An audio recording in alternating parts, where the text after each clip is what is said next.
कई बार भगत जो है एक बार नहीं 35 साल से जो है कावड़ ला रहा है, उनकी इच्छाएं पूरी हो रही हैं, हालांकि वे नहीं है, लेकिन वो चाहते हैं कि जब तक इस जीवन में रहेंगे वो आपको खुश करते रहेंगे। ऐसे भक्तों के लिए कोई आशीर्वाद दीजिए। भगवान की हर मनोकामनाएं पूरी करे, उनके जो जिस भी श्रद्धा से वो हमारे पास आए, हमें मानते हैं, जिस श्रद्धा से हमें मानते हैं वो उनकी हर मनोकामनाएं पूरी करे। जब मतलब वो हमारे भगवान हैं, हमने उनको कैसे नचा सकते हैं? उनको हम नहीं नचा सकते। ये बात सावन के इस महीने में जिस तरह से कावड़ी अपने गंतव्य की ओर जा रहे हैं और सभी की एक ही श्रद्धा है कि भोला और पार्वती उनको राजी कर ले। किस तरह से राजी कर ले ये एक उनकी आस्था पर निर्भर है। हालांकि सबके रास्ते अलग अलग है, लेकिन सभी की मंजिल जो है वो भोलेनाथ है, उसको खुश करना है। और ऐसे में हम उस भीड़ से इन दो कैरेक्टर को आपके बीच में से लेकर आए हैं और बात कराएंगे कि जब इस कैरेक्टर में वो ढल जाते हैं तो लोगों को किस तरह से वो आशीर्वाद देते हैं और ये कितना कठिन कैरेक्टर है। इसके अलावा मन में क्या भाव रहते हैं कि लोग जो है इनकी ओर आकर्षित होते चले जाते हैं। सबसे पहले बात करते हैं, आपका नाम क्या है? अंजलि।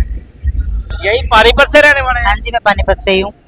अभी आपको इस कैरेक्टर में कितने साल हो गए हैं? मुझे इस कैरेक्टर्स में 8 साल हो गए। भोले और पार्वती की एक मिसाल दी जाती है, हाँ जी, उनको मनाने की, उनको उनके प्यार की हाँ जी, अक्सर गाथाएं जा जाती है। जब इस कैरेक्टर में आते हो हाँ जी, हाँ जी। तो कैसा लगता है? लोगों को क्या कुछ समझाने का प्रयास करते हैं? मतलब एक अलग ही फील होता है, जैसे कि मतलब अपने आप ही अंदर से मतलब ऐसी आती है लोगों को अच्छा सा फील दे, मतलब अच्छा सा वो दे, नृत्य करके दिखाए, मनोरंजन कराए, उनका अच्छा लगता है। कैरेक्टर और भी बहुत सारे थे, पार्वती का कैरेक्टर आपने लिया, क्यों लिया, कैसे, कब से?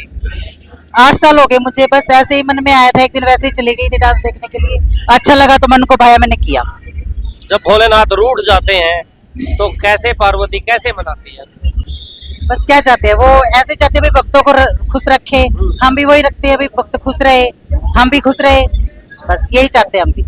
तो अब इतने भगत आपके लिए, आपको खुश करने के लिए सड़कों पे हैं, पाँव में छाले हैं, ऊपर से बारिश है, धूप है, हर कष्ट वो इस समय सहन कर रहे हैं कि हमारे जो भोलेनाथ है वो राजी हो जाए। तो आप उन श्रद्धालुओं के लिए क्या आशीर्वाद देना चाहेंगे? हम तो यही चाहेंगे भगवान की हर मनोकामनाएं पूरी करे, उनके जो जिस भी श्रद्धा से वो हमारे पास आए, हमें मानते हैं, जिस श्रद्धा से हमें मानते हैं वो उनकी हर मनोकामनाएं पूरी करे। जब श्रद्धालु आपके सामने होते हैं तो क्या इच्छाएं होती हैं कि अपने बच्चों को क्या क्या देने की इच्छाएं होती हैं? बस यही इच्छा रहती है मन में, जो उनकी इच्छा है वो पूरी हो जाए। जिसको मनाने के लिए आज लाखों करोड़ों, ये देश ही नहीं पूरा विदेश, पूरा ब्रह्मांड जो है इनको मनाने में लगा हुआ है।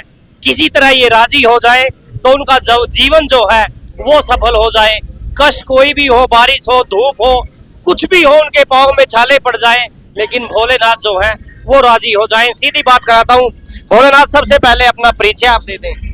मेरा नाम विजय, मैं पानीपत से हूँ और मैं शंकर भगवान जी के रूप में सबको आशीर्वाद प्रदान करता हूँ और सबकी इच्छाएं पूरी हो, और ये मेरी इच्छा है।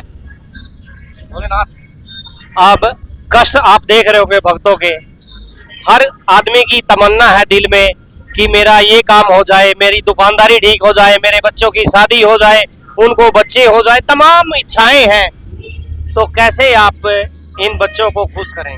इन सब की भावनाएं और प्यार देखकर भोले बाबा ऐसे ही खुश हो जाते हैं और सबकी इच्छाएं और मनोकामना पूर्ण करते हैं सब।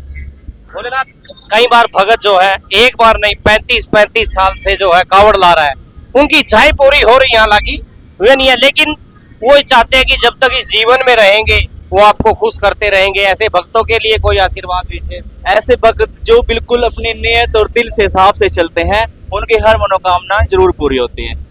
लेकिन भोलेनाथ, आज का जो युग है, आधुनिक युग बोलेंगे, सोशल मीडिया का युग बोलेंगे, कुछ लोग जो है जब भोला और पार्वती जिस रूप में आते हैं, जिस तरह वो नाचते गाते हैं, उससे थोड़ा आप लोगों की कहते हैं कि हमारी जो सनातन की आस्था है उसको ठेस पहुंचती है।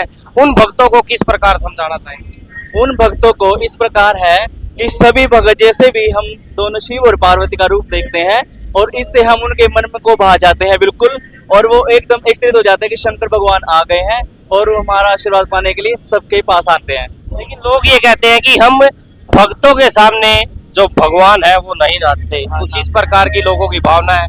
लेकिन जब आप इस रूप में आते हैं तो अपना रूप दिखाने के लिए भोलेनाथ जी इस तरह से आते थे, शायद कुछ ना कुछ आप उस करैक्टर में ढल जाते होंगे। हाँ जी बिल्कुल।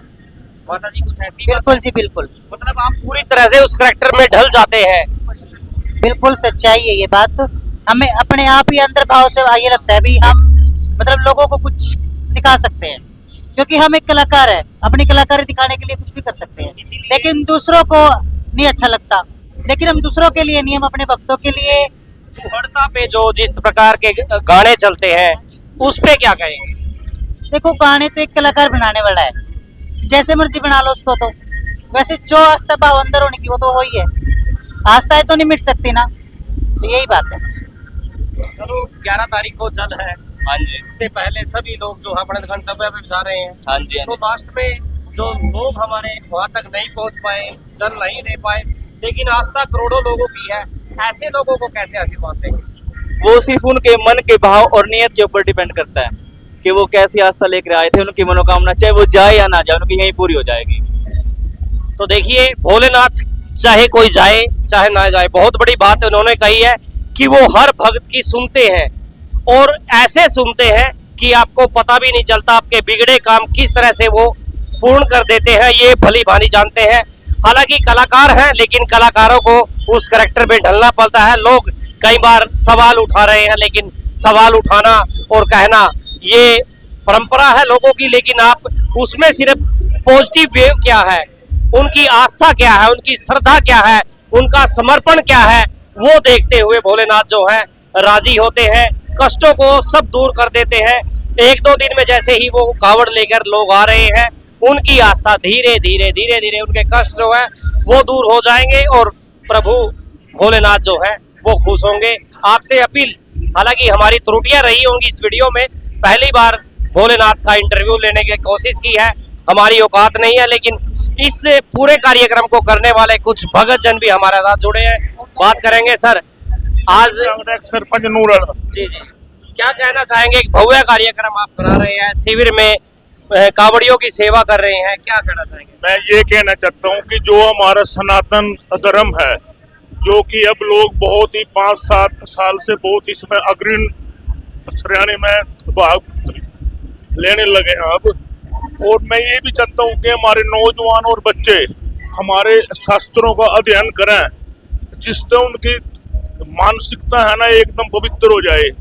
लेकिन जो बच्चों की बात आपने खुद कही है, बच्चे जो है वो इस पर्व को जो है कहीं ना कहीं थोड़ी बहुत जो ठेस पहुंचा रहे हैं। बड़े बुजुर्ग ये कहते हैं कि भावना ऐसी होनी चाहिए, श्रद्धा ऐसी होनी चाहिए, दूसरे को पता भी ना चले। नहीं, मैं ये चाहता हूँ जब हमारे शास्त्र का अध्ययन होगा ना, जैसे गीता है, भागवत है, वेद है, जब हम पढ़ेंगे और अपने बच्चों को पढ़ाओगे तो ज्ञान आएगा। तब हमारे बच्चे उल्टे रास्ते पर नहीं चलेंगे, कोई उल्टे नहीं चलेंगे, कोई तो नशा नहीं करेंगे ज्ञान के। लेकिन मेरा सवाल ये है, जिस तरह से आज भोला पार्वती नाच रहे हैं, लोग कहते हैं कि ये नाच नहीं सकते ऐसे। नहीं, ये मैं भी कहता हूँ, मेरी बात सुनो, क्योंकि मतलब वो हमारे भगवान हैं, हमने उनको उनको कैसे नचा सकते हैं? उनको हम नहीं नचा सकते, ये बात नाच ठीक रहे है। हैं। हाँ, ये नाच रहे हैं, तो मैं कहता हूँ भी आने वाले टाइम में अगर हम किताबें पढ़ेंगे अपनी पवित्र हो जाएगा काम हो सारा। जाएगा धीरे धीरे, हाँ, हो उससे जाएगा। ठीक हो जाएगा। अभी बुराइयां जो है एक साथ नहीं हाँ, मिलती, टाइम लगता है। हाँ, एक साथ नहीं तो पड़ती। आपसे निवेदन रहेगा, जो बुराइयां थोड़ी बहुत दिख रही हैं, है नहीं, हम नहीं कहेंगे, जो थोड़ी बहुत भी लगती है, बच्चे थोड़ा सा इसमें गलत लाइन में चलते हैं, नशे पे चलते हैं, हम सबका प्रयास है कि ऐसा ना करें। बहुत आस्था और श्रद्धा का ये पर्व है, धूमधाम से मनाएं, भोलेनाथ को राजी करें और हर हर महादेव लिखकर इस वीडियो को शेयर करें। नमस्कार, जय हिंद।